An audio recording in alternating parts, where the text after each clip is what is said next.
Après 5 ans de son existence, l'Association internationale des colibris du Sénégal a organisé sa traditionnelle rentrée solennelle pour l'année 2024, le samedi 6 janvier à Dakar, sous la présence effective du président fondateur, en l'occurrence M. Moubarak Wade, Mlle Ndeye Adam Diouf, la présidente en exercice, et les personnes de ressources de la dite association. Cette importante rencontre annuelle a vu également la participation de plusieurs personnalités de nationalités différentes issues du continent africain et le reste du monde.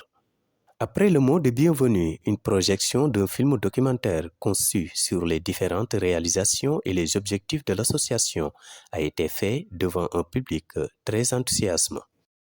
Salaamaaleykum, man la Cheikh Moubarak Wade ma taxawal les colibris du Sénégal.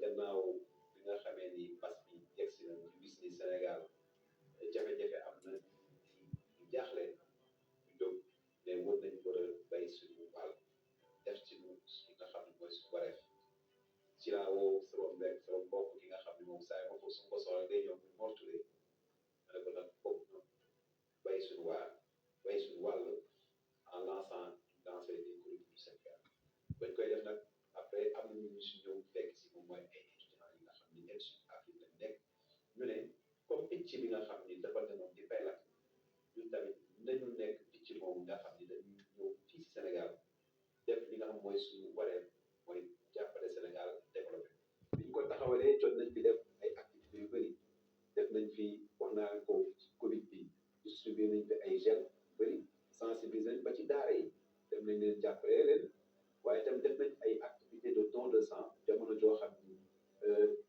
banque de sang yëpp tëj nañ waaye ñu xam ni war nañ mën a jóg ñu woo colibri yëpp ne leen kaay ngeen def seen don de sang def nañ fi ay activités de sensibilisation yu mel ni ay daara comme daara amaana nga xam ne bi mu bëggee saytu daara yi nekk fii ci Dakar dafa woo colibri du Sénégal ñu ñëw defal ko li ñuy waxee cartographie xam daara yu nekk fan la ñu nekk ñaata taalibe ñoom ñoo fa nekk Kaffrine bi mu amee comment dire daay mbakk colibri du Sénégal dañoo jàppale organisation ñu dajale ay yu si mel ni ci ñu dajale ay yére yóbbul ko organisation ñu koy population yooyu noonu. Salaamaaleykum waa Sénégal asalaamaaleykum waa àdduna man la Ndeye Adam Diouf présidente association boobu nga xam ne moom lañ dippee les colibris du Sénégal.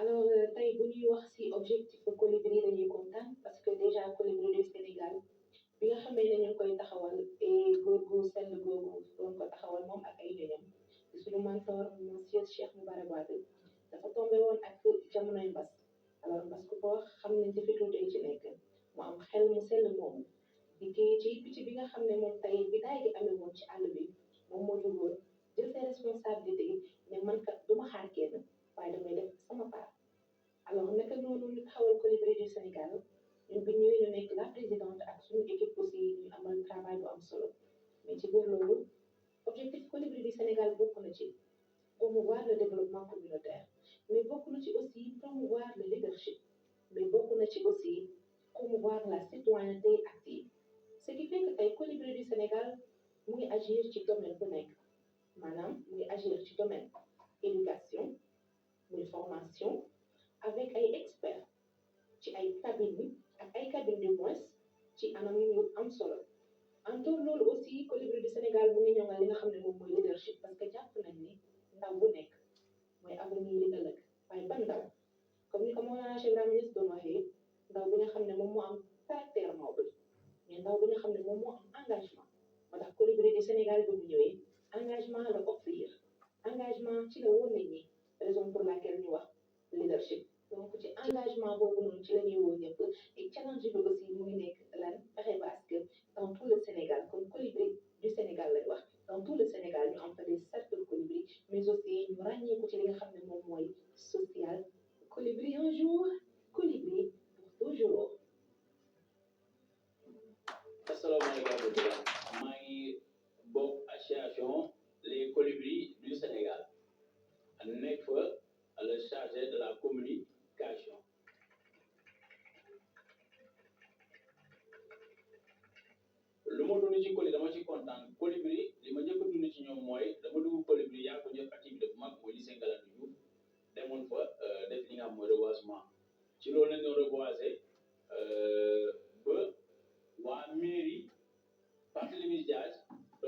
reprise de chantier côté yooyu mu ñëw mu gis aussi ay ressources ay lapoche mu ne mu ñëw xool ak équipe am ñu ne ñii am na ñu def reboisement ci biir lycée bi mu dugg moom moo dugal boppam moom monsieur le maire Barthélémy ànd ak cabinet ak mbooloo yu bëri ñu dugg si foofu dugg see ñu ne ñii ñaan la ñu ne ñu ne association les colibris du Sénégal ñoom ñoo ne di def ak action sociale mu ak la citoyenneté fii si lycée Ngalandou Diouf fekk mu ngi dese sax benn garab yu waroon jëmbat bu boobu la présente Ndeye Arame Diouf mu ne léegi puisque yow dugg si nga ñu ngi lay jox garab bi nga daal di koy jëmbat kon après la présidente mu assisté ko parce que ñun xool ne kaa la ñu xool ndax monsieur le maire mën na aussi jëmbat garab parce que mën na def autorité te mënul def assisté ko woon ko les étapes à suivre madame la présidente Ndeye Arame Diouf assisté ko ba mu jëmbat ñëpp tàcc ko woon ko état bi wax bi bala nga faa def da ngay génne xool na am sachet plastique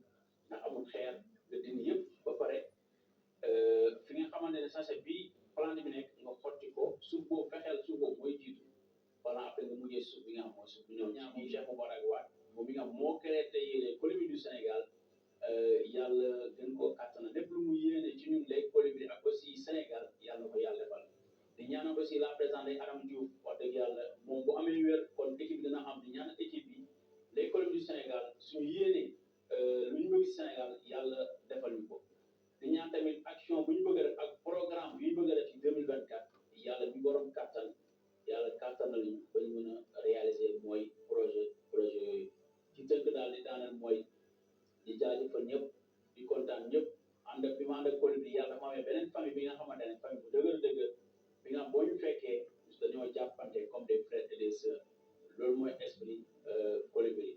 Après avoir visionné le film documentaire par le public avec beaucoup d'intérêt, une remise de distinction a été effectuée pour honorer les membres de l'association et ses partenaires. Babacar Sambou, félicitations Babacar Sambou, notre mentor, qui va donner le cadeau à Adji Sohaïri, le comédien. C'est un grand colibri. Dis-moi le cadeau, ma. Voilà, allez-y. La photo de famille. Le diplôme aussi, diplôme d'honneur pour Adji Moubarak Wade. Tâchez-le s'il vous plaît. Le président Ndeye Arame Diouf va donner le cadeau à Cheikh Moubarak Wade, le fondateur des colibris du Sénégal, Cheikh Moubarak Wade.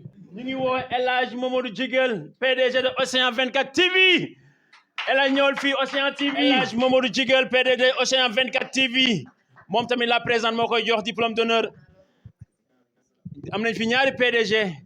andi bu demee kanam ngeen recruter ay caméraman ay monteur ngeen recruter bu baax a baax ñu koy ñaan yàlla na jëm kanam ngeen mën a recruter personnel bu doy yàlla na mu bokk ci télé yi gën a mag Océan 24 TV wax dëgg yàlla kontaan na ci bu baax a baax Mamadou Djiguel mi fën mën a ngeen ñëw fii ana ngeen la famille Al Amine Fën xam ngeen seen bopp ñëw leen fii génn leen ci mbooloo bi ngeen ñëw la famille Al Amine Fën ñëw leen ngeen ñëw seen présent ngeen ñëw fii ci mbooloo bi la famille Al Amine Fën ñëw leen fii ngeen tàccu leen ñii ñooy la famille Al Amine Fën Parcelles Assainies tout récemment nañ fa def benn action sociale consultation gratuite suivi de don de médicaments unité ñàkk 16 ans unité 16 fa lañ nekkoon ñu invité franchement ñu faj mbooloo jox leen ay cadeau Al Amine ñoom ñoo ko def nga joxal ñu Ousmane Sané cadeau ak diplôme ngi nii Ousmane nga joxal ñu ko ak aussi diplôme d'honneur wax dëgg yàlla daf koo liggéey moo tax ñu jox ko tey tàccu leen ma ko Izo Multimédia Izo Multimédia merci beaucoup celui qui a organisé la salle moo indi saisi celui qui a fait l'installation Seydou le chargé de l'organisation des colibris du Sénégal tàccu leen ma ko s'il vous plaît Seydou Dansogo merci beaucoup Adembe Camara monsieur Makodou vraiment c'est un grand monsieur dinaa bàyyi la présence wax ci moom kii c'est un grand monsieur tàccu leen ma ko s'il vous plaît mouvement rek association rek voilà okay. Germel Abdel Meng elle est absente wax dëgg yàlla jàmbaar la jamono yi mu ngi World Vision benn ONG bu ñu ne World Vision ñëpp a ko xam moom moo ko jël actuellement mu ngi ci mission moo tax elle n'est pas venue elle est une grande dame aussi elle fait partie des colibris lu rëy la ci biir colibri dafa ñëw signer convention de partenariat vite fait Mohamed ñëwal fii signature partenariat Mohamed Océan 24 kay fii signature entre les colibris ak Océan 24 signature de partenariat avec les colibris du Sénégal Océan 24 TV jus bi na ñëw buy bi bisaab na ñëw ku bëgg a buy ñu jox ko buy ku bis bëgg a bisaam jox ko bisaab lépp am na fii avec les colibris du Sénégal consommation local la ñu wax léegi dañuy fekkee mooy signature de partenariat entre le PDG Océan 24 TV signé le président El Hadj Mouhamadou Djigal. Signature de partenariat avec Océan 24 TV avec les colibris du Sénégal. Iso Multimédia signale partenariat avec Iso Multimédia et les colibris du Sénégal. En pleine cérémonie, l'artiste slameur Léopold Ndiaga Ndiaye a donné également sa partition en livrant le public un slam riche en couleurs et plein d'enseignements. Rouge en jugé par la blouse blanche que je porte moi aussi. Je téléporte, déporte, porte la croix du Christ avec au cerise. Je suis le feu jaune qui se mélange à l'encens sec, fumée qui épure ton corps, ton sang t'éloignant du S. Satan, tout faisant de découvrir ton Seigneur le plus grand, tout ça. Par le biais du vent bleu, agitation, le mort du célébrant, je suis le feu. De la passion, je suis feu, flamme, amour, qui relie, rallie toutes les nations, je suis l'âme des mots, le poids des mots, sarcadou, je viens pour priser le sceau de la malédiction. Mon nom, elle, des haines, plus royal. Assalamu alaikum.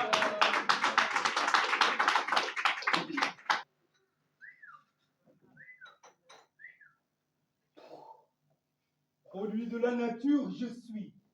Chaque jour, je fuis le regard. Braqué sur mon avenir comme un athlète, je cours, je fuis derrière ma destinée. De la condition 1, j'en ai, je suis dans la fleur de l'âge, prêt à éclore, mon énergie chiffre de partout, tout. Ce que je touche devient à tout, sera tout, je suis jeune. Maître des coups, je suis la jeunesse intellectuelle au QI très élevé, appelle-moi fou, car oui, il m'arrive d'être fou. Fou de futilité, je suis ce jeune paresseux qui vit dans la médiocrité, ce jeune qui veut s'afficher mais qui doute de ses capacités, rapacité, avidité, cupidité, tout ça, des qualités à positiver. Longtemps plongé dans le virtuel, j'ai oublié le sens des réalités. Longtemps plongé dans le factice, j'ai renié mon originalité, ma santé déchirée, tuée par les...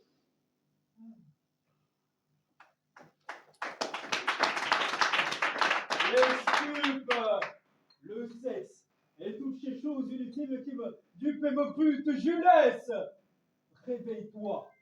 Jeunesse déracinée, jeunesse aux pensées négatives, jeunesse sautive, jeunesse suspendue à l'autre rive qui mène tout droit à la dérive. Reviens parmi les siens, reviens. Faire le bien, pense à tes pères, aux anciens, reviens. Et ne change absolument pas d'état. N'oublie pas que tu es noir, africain.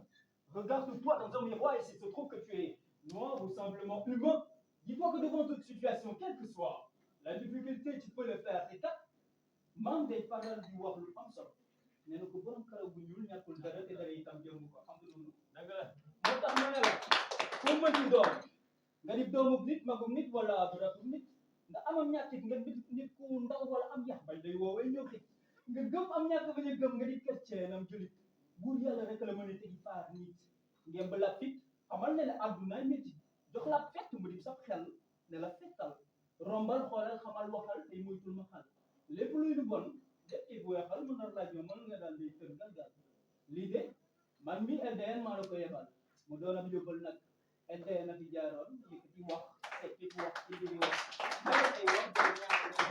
Avant la fin de la cérémonie, le président fondateur, M. Moubarak Wade, par ailleurs le parrain de cette année, et la présidente de la dite association, Mademoiselle Ndeye Adam Diouf, accompagnée du représentant des îles du Comore, étaient face à la presse pour revenir sur l'importance de la rencontre.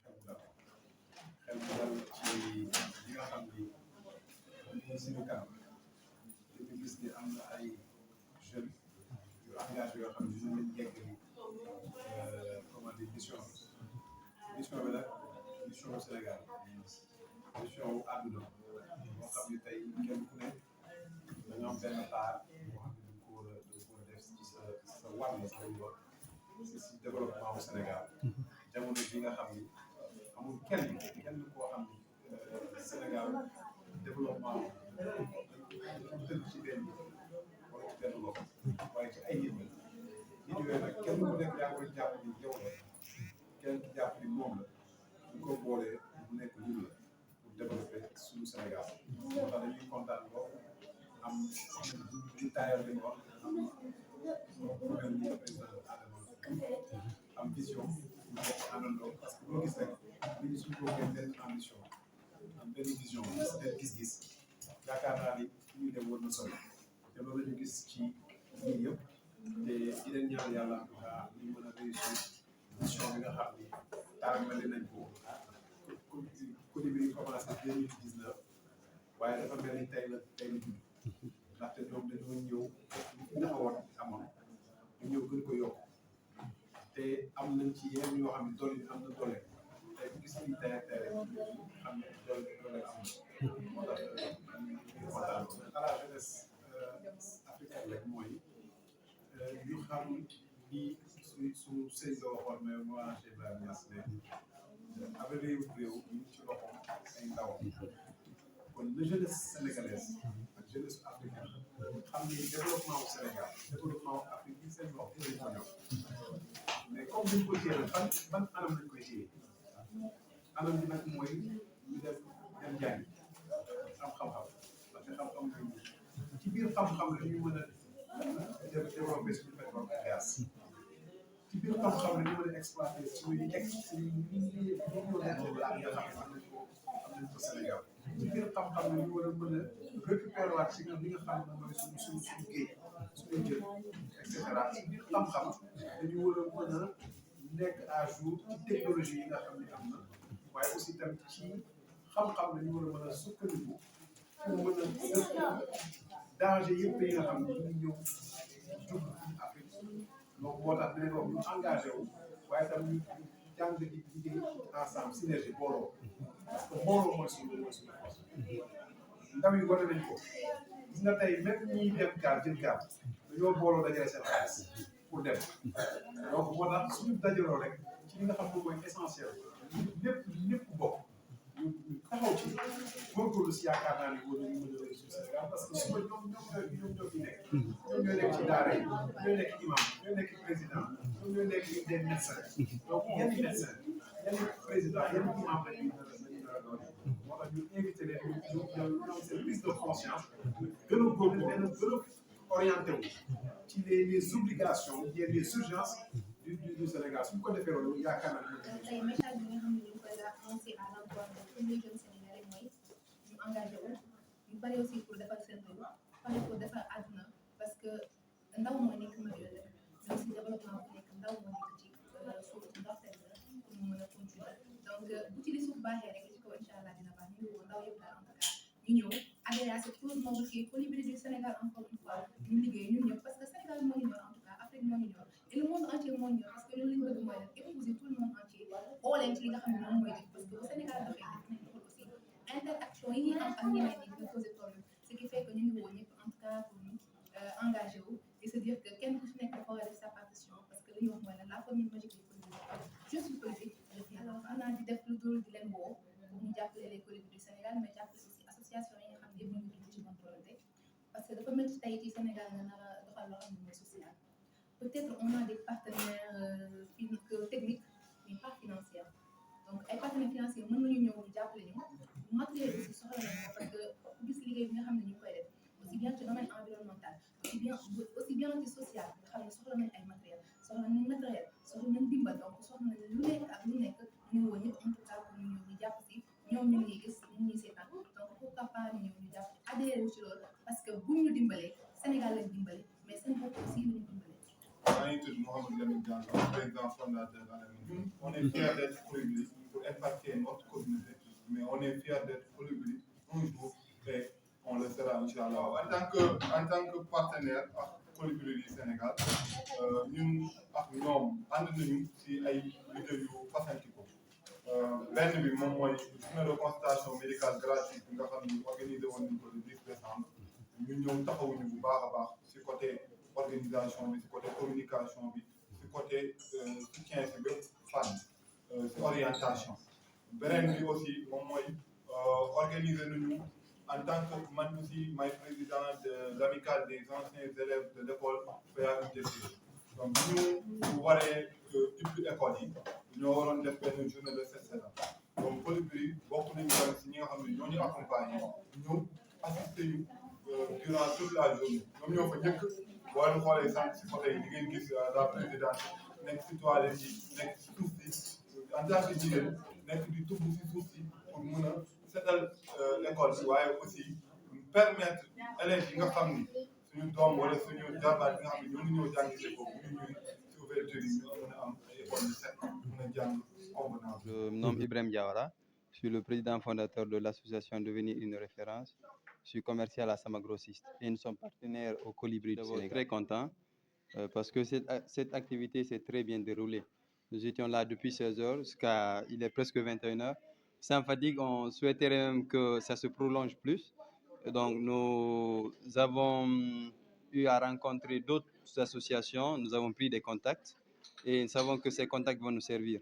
Et c'est le moment de remercier Madame la présidente actuelle des Colibris du Sénégal, Madame Adama Ndeye Diop, qui ménage aucun effort pour la réussite de tous ces événements, avec toute son équipe, et sans oublier aussi Monsieur le fondateur, Monsieur Moubarak, voilà, Monsieur Moubarak, qui a su inculquer cette brin d'idée, et aujourd'hui qui impacte, qui est une idée très positive. Et aujourd'hui, des jeunes, des dizaines, des vingtaines de jeunes sont en train de suivre cette même ligne. Donc, nous souhaitons bonne chance au Colibri du Sénégal et à toutes les associations qui ont eu à participer à cette activité. Pour rappel, la rentrée solennelle de cette année a été marquée par la grosse surprise que les membres de l'association ont réservée au président fondateur, M. Moubarak Wade, pour fêter avec lui le jour de son anniversaire. Nous allons fêter votre anniversaire par anticipation. Anniversaire fêté par les Colibris du Sénégal. Demba Camara, ancien président, celui qui amène le gâteau, Demba Camara. Demba Camara. Donc nous allons chanter ensemble Anniversaire to you pour Moubarak Wade. Happy birthday en anglais et aussi en français et aussi en Wolof. Nous allons commencer par le Wolof, après le français et l'anglais. En Jola aussi. Allez-y. Listen. Happy birthday to you. Happy birthday to you. Happy birthday to you, Cheikh Moubarak Wade. Happy birthday to you.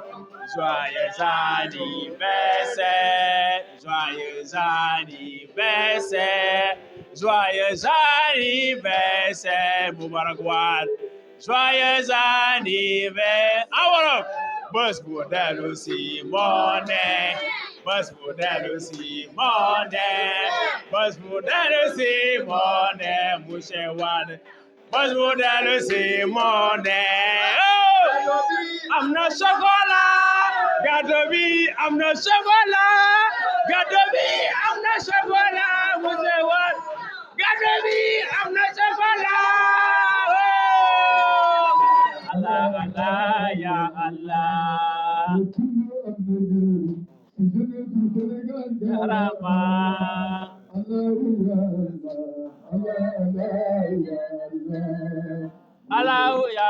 Merci beaucoup le président Al-Amin Al-Muntafa Café. Merci beaucoup Bousso.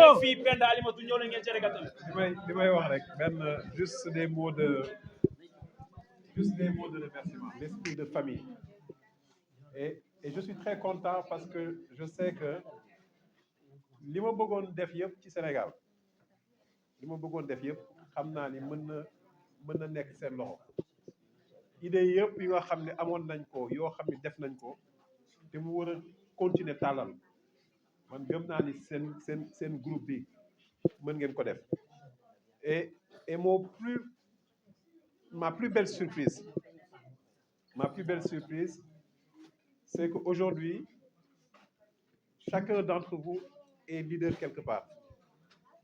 Vous êtes en train de briller pour les autres dans vos communautés. Moi, Demba, que je vois très souvent faire les activités, et je me dis, c'est ça qu'il nous faut.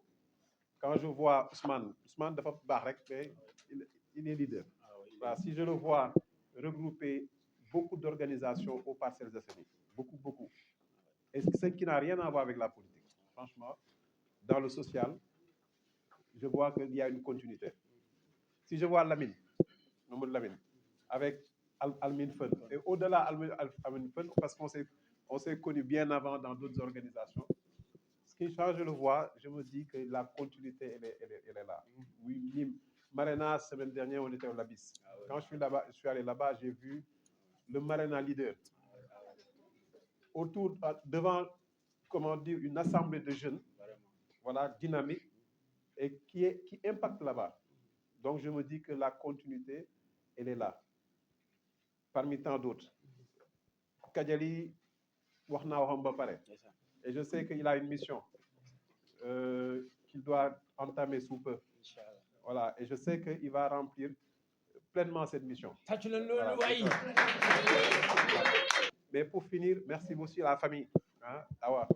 Et quand je dis Awa, c'est toute ma famille. Et Travel Check Bodjamono Djodj, aussi, avec toute la famille.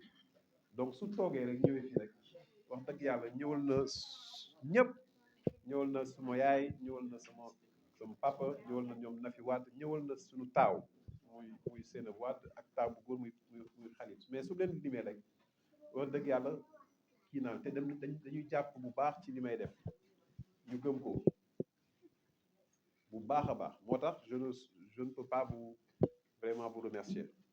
Voilà. J'invite juste rek toute l'Assemblée.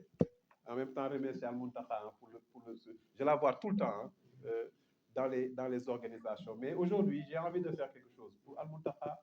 J'ai envie de faire quelque chose pour Océan TV. J'ai envie de faire quelque chose pour ce ISO multimédia, Sénégal TV. On en avait parlé. Mais demain, nous appelons.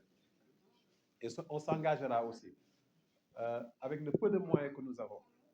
Mais je sais qu'avec le peu de moyens que nous avons, si on fait notre petite part, vous allez loin. Et je terminerai par la présidente. Comment dire, Adama. Mais d'abord, elle se cache, mais je parlerai d'elle aussi, Andrea. Comment dire Francesca. Francesca. Lève-toi, s'il vous plaît. Voilà. Francesca, on me dit très souvent, comment tu fais pour faire beaucoup de choses. On me le dit très souvent. Mais je ne fais pas seul. J'ai une équipe derrière. Une équipe très dynamique. Elle en fait partie, comment dire, Francesca, donc, qui fait partie de l'équipe de Trust et qui est manager de Trust Études, mais aussi qui coordonne le Moubarak Leadership. Le Moubarak Leadership. Ah ouais. Voilà, voilà, franchement, Francesca! je connais beaucoup de jeunes. Je suis rentré en 2012. Avant 2012, comme j'ai dit, j'ai fait l'université Cheikh Anta Diop. UGB, chaque année, j'y vais. Donc, chaque année, c'est des milliers de jeunes que je rencontre. Vraiment des milliers. Je fais beaucoup d'entretiens. Mais la pépite d'or, la graine, vous êtes de l'or. Je vous assure, je vous le dis, vous êtes de l'or. Et vous avez beaucoup de valeur. Le Sénégal compte, et l'Afrique surtout, compte beaucoup sur vous. Il faudra vraiment redoubler d'efforts. Et merci beaucoup, Adam, pour tout ce que vous êtes en train de faire. Et je me dis que les colibris ne viennent que de commencer. Avec ou sans nous, en tout cas. Mais il faudrait que ça continue. Et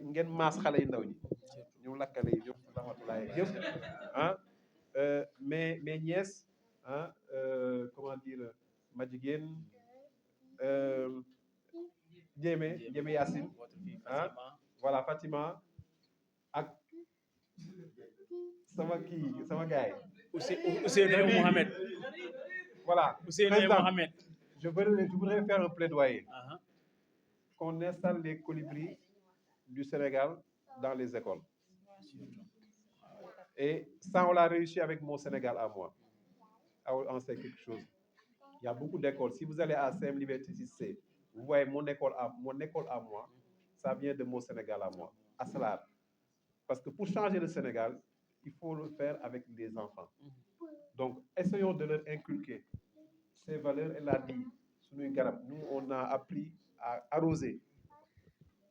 depuis le bas âge. Donc, il faut inculquer à ces enfants l'esprit de faire sa part, que vous vous engagez avec. Vous avez une équipe dynamique. On a cette capacité de faire beaucoup de choses. Ce qui reste, c'est que dans cette salle, ceux qui ne sont pas encore colibris, hein, devenez colibri et allez impacter dans votre quartier. C'est le mot d'ordre de cette année. Allez, retournons dans les quartiers. Ousmane est dans son quartier, il fait sa part. Lamine, unité parcelle. Unité 16. 16, 20, ñëpp ñu ngi def seen wàll. Mariste, mi ngi koy def, oui, avec Mariste 1, l'association Mariste 1, je sais qu'elle est en train de faire sa part. Chacun, que nous tous nous repartions, retournions dans nos quartiers. Parce que c'est là où est notre vrai sens. Devenir un président de la République, tout le monde peut le devenir, mais ce n'est pas ça l'intérêt. Mais nous sommes tous des présidents de la République dans nos quartiers. Nous pouvons tous faire beaucoup de choses sans pour autant être élus, sans pour autant être maire ni directeur, mais tout simplement être ce citoyen qui se lève le matin, qui sort de sa maison, qui voit que le quartier il est propre, que les enfants ne sont pas dans les rues pour vadrouiller. Les enfants apprennent leurs leçons, vont jouer, s'épanouissent, il n'y a pas de violence. Donc, si on arrive à faire cela, les gars, je pense qu'on aura rempli notre mission sur Terre, qui est une mission à durée courte. CDD, on a tous un CDD. Un CDD, on l'a. Le jour où Dieu nous a descendus sur Terre, a commencé notre mission, qui prendra fin quand, on ne le sait pas. Mais avant que ça ne prenne fin, il faudrait que nous puissions être utiles à notre nation, d'où le taux d'utilité sociale. Et donc, présidente, wax dëgg yàlla, je suis content. maa ngi leen di ñaanal yàlla yéen ñëpp bu baax. waaw seen dund yéen moo am njëriñ. wallaay parce que actuellement wax dëgg yàlla on peut continuer ci suuf léegi di leen jox bagage yi ngeen di dérouler.